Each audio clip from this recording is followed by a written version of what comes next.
बहुजन क्रांति और बहुजन नायकों को समर्पित दलित दस्तक का 2024 का शानदार बहुजन कैलेंडर आ चुका है। कैलेंडर छोटे और बड़े दोनों साइजों में उपलब्ध है। बुकिंग के लिए दिए गए नंबर पर व्हाट्सएप करें या ईमेल करें। थोक में ऑर्डर करने पर मिलेगी आकर्षक छूट।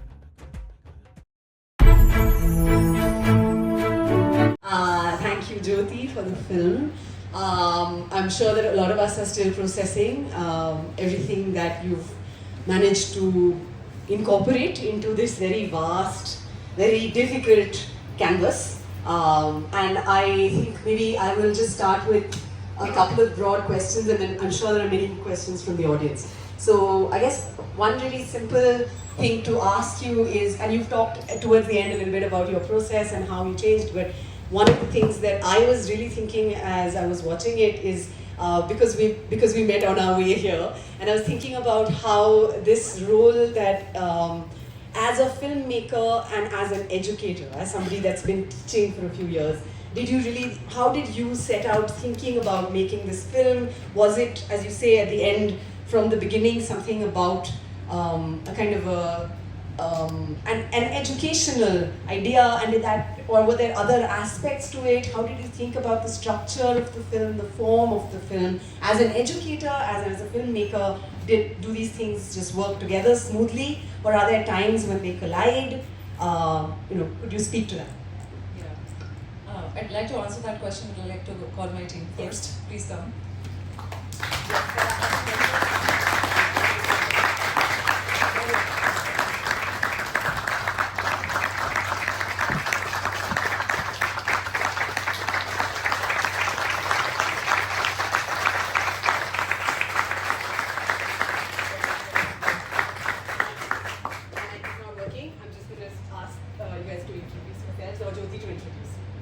No, I think he's my editor, Himanshu.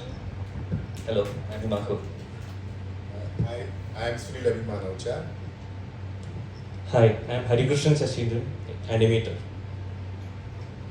And Sunil ji ki art hai, pura artwork. That's his art. Okay.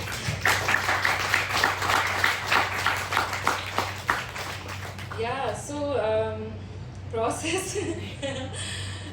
No, I mean, I think I was just very pissed off most of the time with the way we were represented in popular culture, and I was also thinking that if people are educated, why are they are not able to kind of make a connection between knowledge and representation, because the knowledge exists. It's not something that I am saying. I am drawing on some 100 years of knowledge or more of it, So I thought, and often there is a lot of argument about, in popular culture about reservation also. Reservation, like you come here and access, you take up space and everything else. So then it made common sense. I was like, yay, privileged communities. You guys have been educated for such a long time, for years. You had access to education for the longest time. Why have you not made this connection? Because social science institutes exist in this country. There is caste that is taught in this country. So it just really did not make sense to me, and I was, I just couldn't digest it, that I just thought that maybe it's arrogance or ignorance, or maybe both, because earlier I used to think that education kind of liberates people, but I think your heart does. And as human beings, I was just looking for the heart everywhere, in all the people, in all the films, and all the people I met. And it took me 8 years to make this film. I started with really small funds of myself, and asked money from my friends, families, crowdfunded for for the post-production of the film, and then very luckily met my co-producer Paranjit, who's a brilliant man, a brilliant human being, extremely progressive, a great feminist, a man who has, he has stood by me, and I think he's the only thinker I see, at least, who's assertive, who's humble, and he supports you. So I'm really grateful to my co-producer as well. And of course my team, and you're talking about my process, I have done the post-production of my film twice. So like I said, in the first post-production when I had the idea what I wanted to say about like this gaze and this question of representation, etc. But I still didn't have that authority, I guess, to sort of sit in front of the camera and claim your space. And for months, the first edit was locked in 21, and I did the whole post-production, so sound, edit, design, everything, you name it. So, but the film, it was just not there completely. I think I was creatively blocked as well because it's such a vast subject, right? Like you're talking about cast and you have to research so much. So I first shot the film for like a couple of years, 3.5, 4 years. And then I myself, and I come from the community, there is a history of anti-caste movement in my family. My father was an activist, my brother is an activist as well. And I still didn't understand caste. I still did not know that how do I tell this story. So then I did my third master's. Then I went to Tata Institute of Social Sciences and I found the language. I felt at home because, like I said, I started looking at the structure of Indian society from the perspective of a social scientist. So how do you tell a story about caste or society? If you don't understand your society, then you shouldn't have any say, I think. Because it comes with a lot of responsibility and trust me, there's so much of baggage also that we carry on our shoulders. And like I said, towards the end of the film, I really did not sleep for like months. I just couldn't sleep, and it was really tough. But thankfully, I found I had a great team who was ready to rework on the film. So yeah, that was my process. Thank you. Sorry we're sharing this mic because the other one isn't working. Thanks so much for sharing about this. Do any of the other people who worked on this, आप लोग को कोई add करना है इस film पे काम करने का process? I mean, would you? Yeah. So I and Jyoti were classmates in this. So that's how we met. I was not an editor. I was a musician. So for me, this has been a very incredible journey. I come from an indigenous background from Northeast. My politics was a left politics. I learned a lot of things. I learned about the caste politics, whatever has happened in India. Like with this film, I grew. I was not an editor. She told me, "Ajao, let's start a trailer for crowdfunding." So we did it. Then we raised some money. Then she was like, "Pura film काटना है क्या? आजा." Then I started doing that. Doing that. In 2021, my edit was locked. So then again she reworked. But like, I must appreciate how strong this woman is. Like, she deserves all the accolades. So like, thank you for trusting someone who was just out of university. Now I recently finished editing one feature film. I am an editor just because of that. Thank you. ज्योति जी ने कहा था कि आप उसमें पूरा एक line work तुमको करना है, तो मैंने बोला कि मेरे को कुछ इसका अनुभव नहीं है। ज्योति जी के साथ काम करते करते बहुत सारा लर्निंग मैंने किया है। मेरी जो आर्ट लाइन है वो असर्शन की है, वो फ्रीडम की है, एक पेन की है। तो मेरी जो लाइन है पूरी वो अम्बेडकराइज एस्थेटिक्स खड़ा करती है।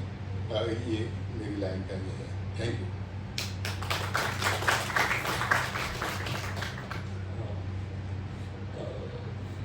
This project came to me in March 2022. For the first 2 months, I had no idea whom I am working for because it came from someone contacted me from Neelam Productions, and it was only by June or something I came to know that it's for Miss Jyoti Nisha I'm working for. We had a Google Meet online meeting only at that time, and I had no idea about the caste politics, caste movement that is being discussed in this film. It was through the throughout the process that I had some idea. Even now I have only a vague idea about of what it is. It was a great learning, ma'am. Thank you so much for your work, no. Really, thanks a lot. And also this is my first major work as an animator. This is of course nothing, it can't be changed anyhow in my career. This is a landmark. I'm looking forward. Thank you very much. I also wanted to add the name of my supervising editor, Sahil Gada. He's a graduate from Whistling Woods International, a great friend, a great ally, and I think our hearts connected. And because our hearts connected, and he's a queer person, so the solidarity was so much there. I didn't have to explain myself at all. I was respected. My time was not wasted. I was told when he was available, when he was not available, or what he could do. So thank you so much, Sahil. This really means a lot. Thank you. I'm wondering, we have probably limited time, so I think I should just open this up to the audience rather than hogging the mic. She has a question there.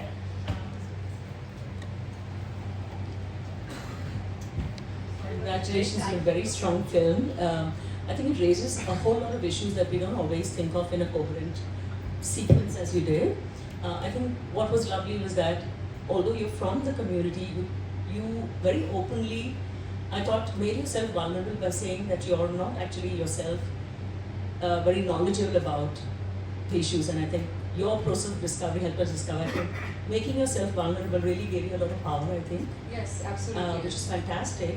But what I also wanted to ask you is, I've spoken to other filmmakers who are from the community and practicing filmmakers, and one of them told me that when he was young, his father had told him, don't ever tell anyone about your caste because you'll be humiliated and tortured and everything.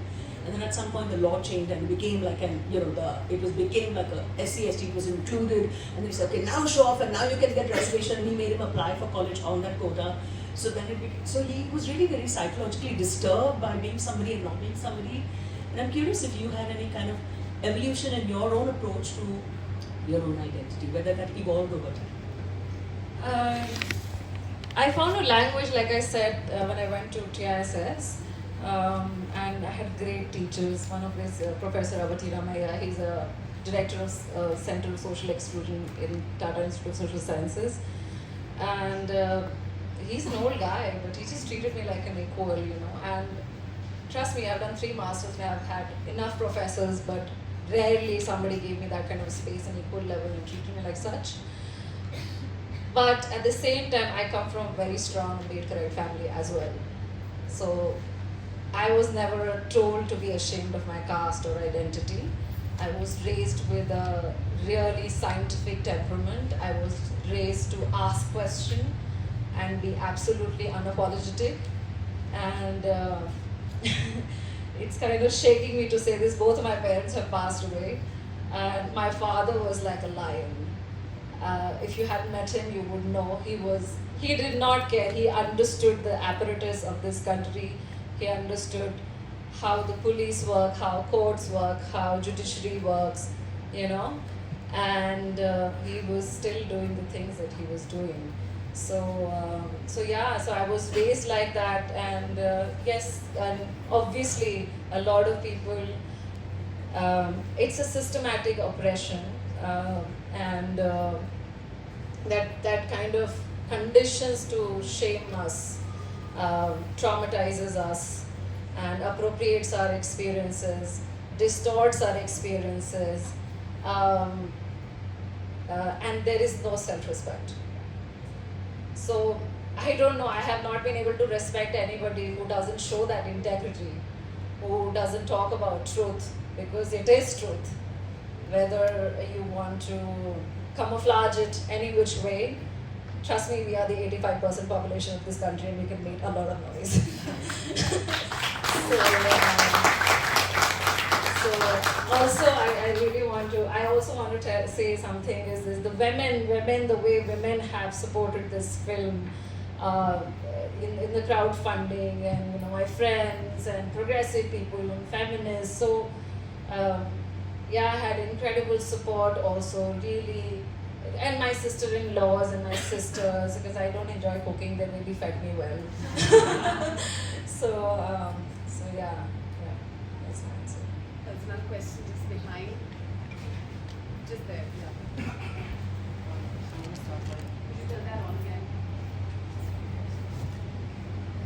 Yeah, I want to start by saying that this was truly like a brilliant movie, and I'm really surprised that this is my first time learning about you, because like I saw the last footage you hang out with Priyanka, and like I'm good friends with Priyanka, and like we have these conversations about our caste, queerness, our identities, and I'm really like, this is a great moment for me because I'm learning so much about like how the identities we share, and also like I'm doing the same course that it like helped you grow so much right now, and it's really glad I feel like I'm in the right like path, and like while starting this degree I made it a point that I'm going to talk about cars, I'm going to talk about my experiences with these things, and I'm going to do research on these things.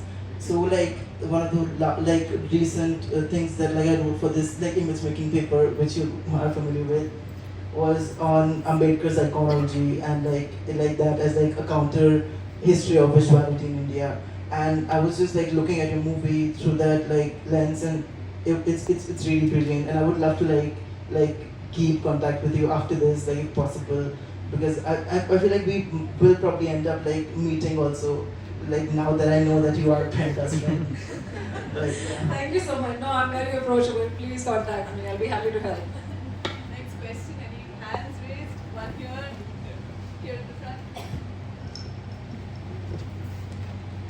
ये सवाल से ज़्यादा मतलब just tell ज्योति, हम ये conversation जो आप बोल रहे थे कि ये हम कोई नई बातें नहीं कर रहे हैं, ये बहुत कि हमेशा से ये बातें होती आई हैं, बस लोग सुनने के लिए तैयार नहीं हैं, तो वो चीज़ काफ़ी मतलब, और ये कॉन्वर्सेशंस बड़े पर्दे पे इस तरह से देखना, वो I was getting goosebumps sitting there, I was telling, I was speaking with Manish next to me, like ऐसे हम और भी डॉक्यूमेंट्रीज बनी हैं कास्ट को लेकर के, इंडिजेनिटी को लेकर के, बट फोकस खासकर मिजरी के ऊपर रहा है, फोकस गेज काफ़ी ज़्यादा दुख के ऊपर, इनका दुख देखो कैसे मतलब किस तरह से गरीब पड़े हुए हैं, ये या फिर मतलब they do not have power, they do not have agency, do not hold agency.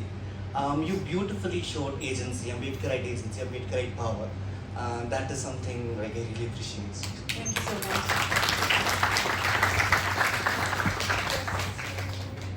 There's one there at the back.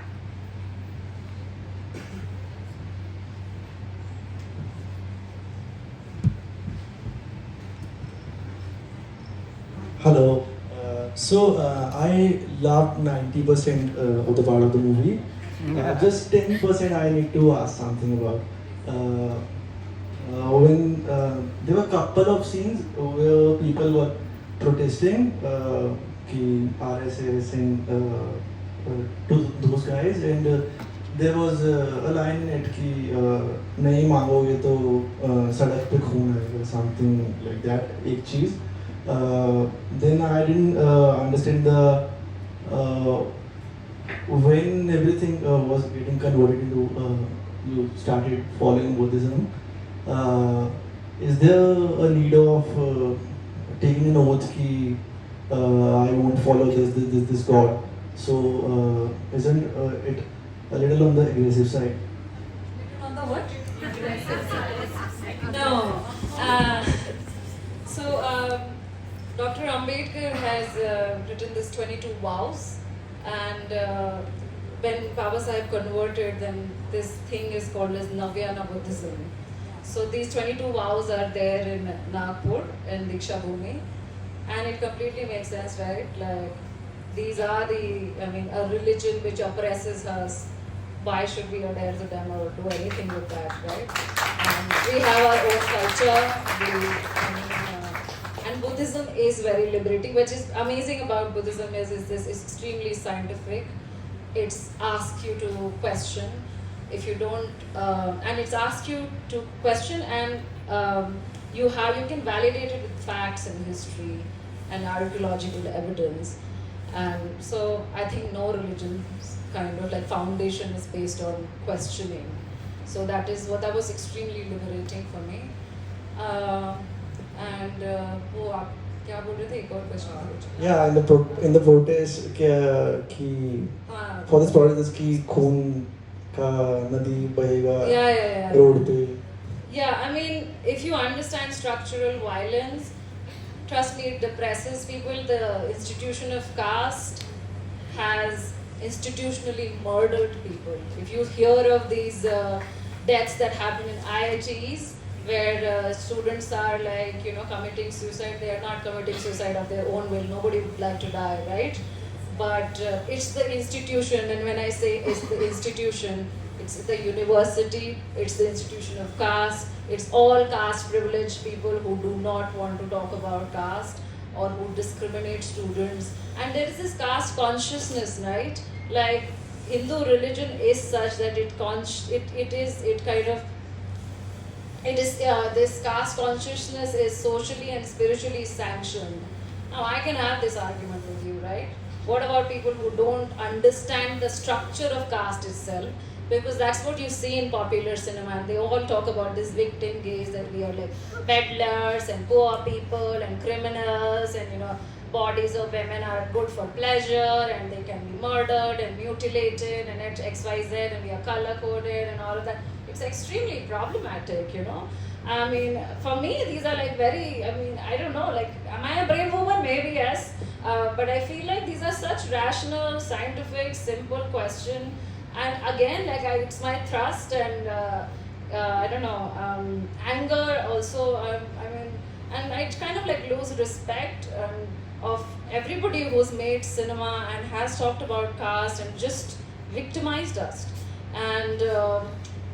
And see, I'd like to just talk about my theory, which is called as Bahujan spectatorship. And so what is spectatorship? When we consume cinema, which is representation of caste, marginalized communities, women, sexuality, which is the popular culture, projects, they make our representation. When I saw that cinema, it did not work with me. I thought it was such a distance gauge. Nobody's really empathetic. Nobody's really asking scientific questions. Like, it just doesn't make sense. So if my experience of spectatorship is just completely, you're distorting my identity. And trust me, cinema, according to Louis Althusser, who's a French Marxist philosopher, he says cinema is an ideological state apparatus. What is ideology? Ideology is something that is that kind of drives the masses of this country. So that the mass is going to think of us like victims, I have a problem with that.